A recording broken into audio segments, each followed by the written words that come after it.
यूं जमी पर बैठकर क्या आसमान देखता है। परों को खोल जमाना सिर्फ उड़ान देखता है।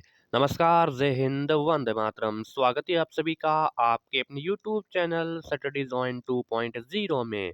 साथियों, आर्मी जीडी एग्जाम के लिए मॉडल पेपर नंबर ये 14 रहने वाला है। टोटल जो हमने टारगेट किया है 22 अप्रैल से पहले पहले 50 मॉडल पेपर को हम सॉल्व कराएंगे। उसके अलावा भी आपको कुछ कंटेंट देने की कोशिश करेंगे। ठीक है, चैनल पे पहली बार है तो इनको सब्सक्राइब कर देना, नोटिफिकेशन को भी ऑन कर देना। जिस इस क्लास में रहेंगे आपके जीके के क्वेश्चंस और जीएस के क्वेश्चन। टोटल 30 महत्वपूर्ण प्रश्नों की क्लास रहने वाली है। इसके अतिरिक्त की मैं कुछ इंपॉर्टेंट फैक्ट बातें बताते रहना हूँ, तो चैनल को सब्सक्राइब कर देना। और आप व्हाट्सअप ग्रुप में ज्वाइन नहीं हुए तो आप व्हाट्सअप ग्रुप में ज्वाइन हो जाना, जिसका लिंक मैं नीचे डिस्क्रिप्शन दे रहा हूँ और मोबाइल नंबर है वो भी नीचे डिस्क्रिप्शन में, तो आप जरूर कांटेक्ट करिए। ठीक है, पहला क्वेश्चन है कि लीग ऑफ नेशंस की स्थापना कब हुई। 1945, 1920, 1922 या फिर 1932 में। लीग ऑफ नेशंस की स्थापना हुई 1920 में। ठीक है, एग्जैक्ट डेट पूछा तो एग्जैक्ट डेट 10 जनवरी। कब? 10 जनवरी 1920 को हुई थी। और इसके संस्थापक कौन थे? तो इसके संस्थापक थे वुडरो। कौन थे? Woodrow Wilson. Woodrow Wilson. ठीक है, लीग ऑफ नेशंस के संस्थापक वुडरो विल्सन। ठीक है, ऑप्शन नंबर बी इसका सही हो जाएगा। कीथ सेठी का संबंध किस खेल से है? शूटिंग, गोल्फ, भाला फेंक या फिर बिलियर्ड्स। गीत सेठी का संबंध किस खेल से है? तो इसका संबंध है बिलियर्ड से। ठीक है, ऑप्शन नंबर डी हो जाएगा करेक्ट ऑप्शन। ठीक है, चलिए अगला सवाल। भारत के सबसे युवा राष्ट्रपति कौन थे? डॉक्टर राजेंद्र प्रसाद, नीलम संजीव रेड्डी, डॉक्टर जाकिर हुसैन या फिर ज्ञानी जेल सिंह। भारत के सबसे युवा राष्ट्रपति, कम उम्र के राष्ट्रपति बनने वाले कौन थे? तो वो थे Neelam Sanjiva Reddy. Option number B बिल्कुल करेक्ट ऑप्शन हो जाएगा। ठीक है, भारत के सबसे युवा राष्ट्रपति नीलम संजीव रेड्डी। ठीक है, प्रथम राष्ट्रपति पूछे तो कौन हो जाएगा? डॉक्टर राजेंद्र प्रसाद प्रथम राष्ट्रपति हो जाएगा।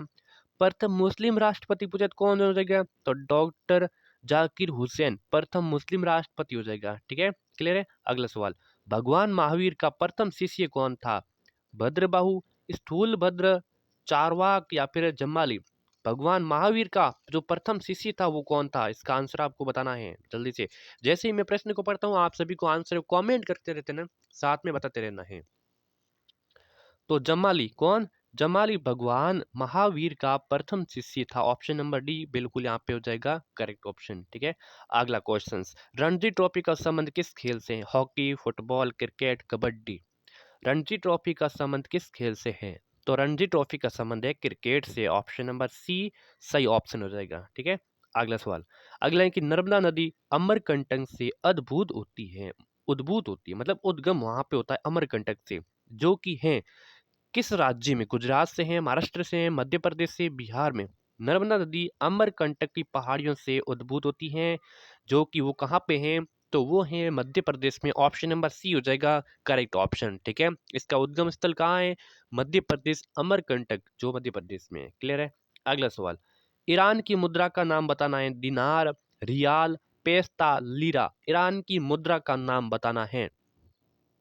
तो ईरान की मुद्रा है रियाल। क्या है? रियाल। ऑप्शन नंबर बी हो जाएगा सही ऑप्शन, रियाल। ईरान की राजधानी क्या है? तो ईरान की राजधानी है तेहरान। तेहरान। कैसे याद करना है? अंतिम में आ रहा है रान ईरान के बाद में, और इसमें भी अंतिम में आ रहा है राम, तेहरान। ठीक है, तो इस चीज को राहान, ठीक है, रान आ रहा है, तो इस चीज को भी आपको ध्यान रखना है। अगला सवाल है कि थियोसॉफिकल सोसाइटी की स्थापना 1875, 1828, 1815 या फिर इनमें से कोई नहीं। थियोसॉफिकल सोसाइटी की स्थापना कब हुई थी? तो थियोसॉफिकल सोसाइटी की स्थापना 1875 ईस्वी में होती है। ऑप्शन नंबर ए हो जाएगा करेक्ट ऑप्शन। कहाँ पे हुई थी? ये हुई थी न्यूयॉर्क में। कहाँ पे हुई थी? न्यूयॉर्क में हुई थी। ठीक है, चलिए अगला सवाल। हाँ, भारत में सर्वाधिक जनसंख्या घनत्व वाला राज्य कौन सा है? जनगणना 2011 के अनुसार भारत में सर्वाधिक जनसंख्या घनत्व वाला राज्य कौन सा है? तो वो है बिहार। ठीक है, ऑप्शन नंबर बी हो जाएगा सही ऑप्शन। ठीक है, अब कुछ विशेष बात करते हैं। देखिए, सर्वाधिक जनसंख्या पूछ लेना, सर्वाधिक जनसंख्या वाला राज्य भारत का सर्वाधिक जनसंख्या, तो सर्वाधिक जनसंख्या वाला है उत्तर प्रदेश है। क्षेत्रफल की दृष्टि से सबसे बड़ा राज्य कौन सा है? क्षेत्रफल की दृष्टि से सबसे बड़ा राज्य वो है राजस्थान। कौन सा है? राजस्थान। 3,42,239 वर्ग किलोमीटर इसका क्षेत्रफल है। पूछ ले कि न्यूनतम न्यूनतम जनसंख्या वाला राज्य कौन सा है? न्यूनतम जनसंख्या वाला राज्य तो वो है सिक्किम में। कौन सा है? सिक्किम में। नोट करते रहना ये साथ साथ में। पूछ ले कि न्यूनतम जन घनत्व वाला राज्य कौन सा है? तो वो हो जाएगा अरुणाचल प्रदेश। कौन सा? अरुणाचल प्रदेश। क्लियर है? एक मिनट। अगला सवाल है कि मंत्रिपरिषद का प्रमुख होता है प्रधानमंत्री, राष्ट्रपति, उपराष्ट्रपति या फिर इनमें से कोई नहीं। मंत्रिपरिषद का प्रमुख कौन होता है? तो मंत्रिपरिषद का प्रमुख होता है प्रधानमंत्री। ऑप्शन नंबर ए हो जाएगा करेक्ट ऑप्शन। ठीक है। प्रधानमंत्री बनने के लिए न्यूनतम आयु कितनी होनी चाहिए? 25 वर्ष होनी चाहिए। मुख्यमंत्री के लिए कितनी होनी चाहिए? 25 वर्ष होनी चाहिए। राष्ट्रपति के लिए कितनी होनी चाहिए? 35 होनी चाहिए। राज्यपाल के लिए कितनी होनी चाहिए? 35 होनी चाहिए। ठीक है। चलिए, उपराष्ट्रपति के लिए कितनी होनी चाहिए? 35 होनी चाहिए न्यूनतम आयु कम से कम। ठीक है। चलिए अगला सवाल। भारत में सर्वाधिक मूंगफली उत्पादन वाला राज्य गुजरात, कर्नाटक, असम, उत्तर प्रदेश। भारत में सर्वाधिक मूंगफली उत्पादक करने वाला राज्य कौन सा है? तो गुजरात है पहले नंबर पर। ऑप्शन नंबर ए हो जाएगा करेक्ट ऑप्शन। ठीक है। चलिए, अगर विशेष कुछ बिंदु की बात करें यहाँ पर, ठीक है, इंपॉर्टेंट। सर्वाधिक कॉफी उत्पादन की दृष्टि से अग्रणी राज्य बताइए। कॉफी उत्पादन की दृष्टि से अग्रणी राज्य तो कर्नाटक हो जाएगा। कौन सा? कर्नाटक। सर्वाधिक चाय उत्पादन में असम। कौन सा? असम। ठीक है। गन्ना उत्पादन में यूपी। गन्ना उत्पादन में यूपी। जातक पवित्र ग्रंथ है किसका है? वैष्णव का है, बौद्धों का, शैवों का या फिर सभी का? जातक किसका है? तो जातक है बौद्धों का पवित्र ग्रंथ है। Option number B correct option हो जाएगा। ठीक है। चलिए अगला सवाल। मंगल पांडे ने 1857 के विद्रोह की पहली गोली चलाई गई थी बैरकपुर में, मेरठ में, कानपुर में, झांसी में। मंगल पांडे ने 1857 की क्रांति के विद्रोह की पहली गोली चलाई थी तो कहाँ पे चलाई थी? तो वो चलाई थी बैरकपुर में। ऑप्शन नंबर ए हो जाएगा करेक्ट ऑप्शन। ठीक है। चलिए अगला सवाल। अभय घाट किस महापुरुष की समाधि स्थल है? महात्मा गांधी जी की, राजीव गांधी की, इंदिरा गांधी की, मोरारजी देसाई की? अभय घाट किस महापुरुष की समाधि स्थल है? तो अभय घाट है मोरारजी देसाई की समाधि स्थल है। ठीक है। ऑप्शन नंबर डी हो जाएगा सही ऑप्शन। ठीक है। भारत के राष्ट्रीय ध्वज के चक्कर में स्पोक कितनी होती है? तीलियों की संख्या कितनी? 29, 24, 32, 27 बताइए। तो ये होती हैं 24। ऑप्शन नंबर बी हो जाएगा करेक्ट ऑप्शन। ठीक है। अगला सवाल।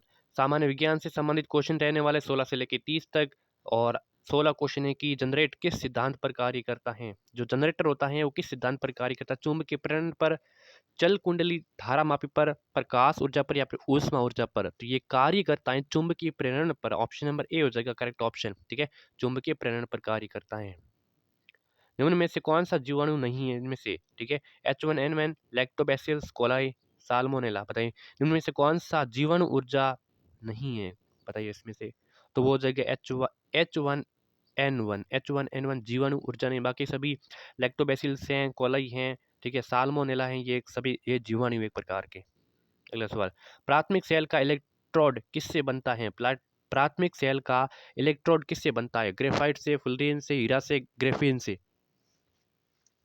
तो प्राथमिक सेल का इलेक्ट्रोड बनता है किससे बनता है? तो ये बनता है ग्रेफाइट से बनता है। ऑप्शन नंबर पहला हो जाएगा सही ऑप्शन। ठीक है। ग्रेफाइट से बनता है। और ग्रेफाइट की एक विद्युत का सुचालक है। किस प्रकार का है? विद्युत का सुचालक है। अगला सवाल। शुद्ध कार्बन का सबसे कठोर रूप कौन सा है? तांबा, पुखराज, हीरा या फिर पन्ना? शुद्ध कार्बन का सबसे कठोर रूप है कौन सा है? तो हीरा है। ऑप्शन नंबर सी हो जाएगा सही ऑप्शन। ठीक है। हीरा कार्बन का सबसे कठोर रूप है। शीशे को हीरे से काटा जाता है। क्वेश्चन आ जाए कि शीशे को किससे काटा जाता है? पूछ ले तो शीशे को काटा जाता है हीरे से काटा जाता है। किससे? हीरे से काटा जाता है। ठीक है। अबिंदुकता मानव शरीर के किस भाग को प्रभावित करता है? अबिंदुकता मानव शरीर के किस भाग को प्रभावित करता है? आंत को, यकृत को, आंख को या फिर फेफड़ों को? तो ये करता है आंख को प्रभावित। अबिंदुकता आंख को प्रभावित करता है। ऑप्शन नंबर सी सही ऑप्शन हो जाएगा। गैस वेल्डिंग में कौन सी गैस का प्रयोग किया जाता है? इथेन, एसिटिलीन, मीथेन या फिर हीलियम? गैस वेल्डिंग में कौन सी गैस का प्रयोग किया जाता है? तो एसिटिलीन का प्रयोग करते हैं। किसका करते हैं? एसिटिलीन का। ऑप्शन नंबर बी हो जाएगा सही ऑप्शन। ठीक है। अगला सवाल।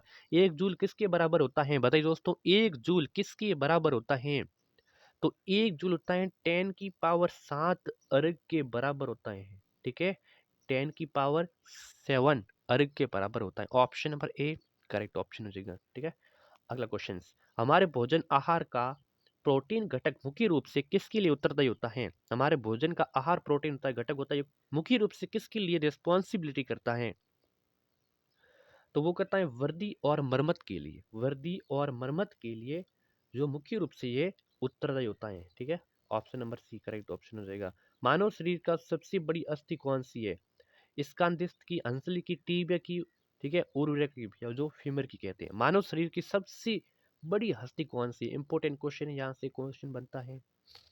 तो वो ऊरबेरिका यानी कि फीमर की हड्डी है ना, फीमर की हड्डी है, सबसे बड़ी हड्डी है। ठीक है, पूछ लें कि कठोर हड्डी कौन सी है, तो वो जबड़े की हड्डी है। सबसे छोटी हड्डी पूछ ले कौन सी है, तो वो कान की है। कौन सी है? कान की हड्डी है। ठीक है, चलिए अगला सवाल। अगला है कि सामान्य वयस्क व्यक्ति के हृदय का वजन लगभग कितना होता है? सामान्य वयस्क व्यक्ति के हृदय का वजन लगभग कितना होता है? 200 ग्राम, 300 ग्राम, 400 ग्राम, इनमें से कोई नहीं। सामान्य वयस्क व्यक्ति के हृदय का वजन लगभग कितना होता है? तो ये 300 ग्राम होता है। ऑप्शन नंबर बी हो जाएगा सही ऑप्शन। ठीक है, 300 ग्राम होता है। अगला क्वेश्चन। अगला है कि मानव शून्य की डिग्री सेल्सियस पर बन जाता है पानी, बर्फ, वाष्प या फिर ऊर्ध्वपातन। पानी होता है, पानी 0 डिग्री सेल्सियस पर क्या बन जाता है? बताइए, 0 डिग्री 0 डिग्री सेल्सियस पर पानी क्या बन जाता है? पानी, तो पानी बन जाता है, बर्फ बना रहता है, वाष्प या फिर ऊर्ध्वापतन। बताइए इसका आंसर। तो इसका आंसर हो जाएगा क्या बनता है? बर्फ बनता है। 0 डिग्री पर वो बर्फ बन जाता है। ठीक है, 0 डिग्री पर हिमांक बिंदु हो जाता है और उस पर बर्फ जमने लग जाता है। अगला सवाल। रक्त का पीएच मान कितना होता है? पीएच मान पावर हाइड्रोजन इसकी खोज किसने की थी? 1909 ईस्वी में। किसने? सोरेनसन नामक वैज्ञानिक ने पीएच की खोज की थी। ठीक है, और पीएच है कि स्केल है जो मापने की कई। ठीक है, रक्त का पीएच मान कितना होता है? तो रक्त का पीएच मान होता है 7.4। 7.4 पीएच होता है। ठीक है, और लाल रक्त कणिका का जीवन चक्र कितने दिन का होता है? 170 दिन का, 120 दिन का, 20 दिन का या फिर 100 दिन का? लाल रक्त कणिका आरबीसी रेड ब्लड सेल, इसका जीवन चक्र कितने समय का होता है? तो इसका जीवन चक्र होता है 120 दिन का। 120 दिन का होता है। ऑप्शन नंबर बी हो जाएगा सही ऑप्शन। ठीक है, आरबीसी का निर्माण कहाँ पे होता है? पूछ लें कि आरबीसी का निर्माण कहाँ पे होता है, तो निर्माण होता है अस्थि मज्जा में। कहाँ पे होता है? अस्थि अस्थि मज्जा में होता है। आरबीसी का कब्र ग्रह, आरबीसी का कब्र ग्रह, पूछ ले कब्र ग्रह कहाँ है? कब्र गाह तो प्लीहा में है। कहाँ पे है? प्लीहा में है। अगला सवाल। सोने का सही रासायनिक चिन्ह क्या है? सोने का, गोल्ड का सही रासायनिक चिन्ह क्या है? तो ए यू सोने का सही रासायनिक चिन्ह है। ऑप्शन नंबर बी हो जाएगा सही ऑप्शन। ठीक है, चलिए अगला सवाल। उस ग्रंथि का नाम बताओ जो हार्मोन और एंजाइम दोनों को स्रावित करती है। उस ग्रंथि का नाम बताओ जो हार्मोन को भी करती है और एंजाइम को भी, दोनों का स्राव करती है। तो वो कौन सी करती है? वो अग्नाशय करती है। कौन सी? अग्नाशय। ऑप्शन नंबर बी हो जाएगा करेक्ट ऑप्शन। ठीक है, तो बस आज के सिलसिले में 30 इंपोर्टेंट क्वेश्चन। क्लास को लाइक कर देना, शेयर कर देना, चैनल को सब्सक्राइब कर देना, नोटिफिकेशन को भी ऑन कर देना। धन्यवाद।